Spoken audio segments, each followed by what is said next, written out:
Hey everybody, what is going on? I hope you guys are all doing well, and welcome to another tutorial video. In this video, I'll be explaining to you guys how you can sign into OneDrive. So let's get right into it. Well, sign in and create an account for OneDrive. Let's get right into it without beating around the bush. Now, one thing to note, since OneDrive is Microsoft's own cloud storage service, the only way to create an account for OneDrive is to, of course, connect it to a Microsoft account, and that Microsoft account will pretty much be your OneDrive account. OneDrive is automatically installed on Windows 10 Plus, so you just need to log in with your Microsoft account and you should be fine.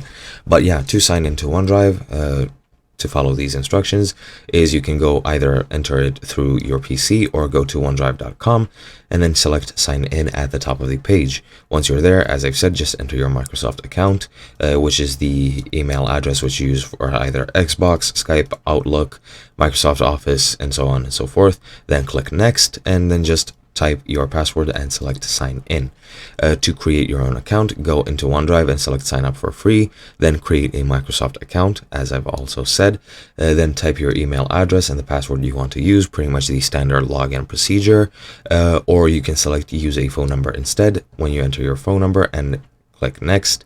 If you use a phone number, you will receive a code on your phone, which you will then use to log in. Then you can enter the code and select next, and you should be signed in. And that is pretty much all there is to it. I hope you guys enjoyed, and I hope I'll be seeing you guys in another video.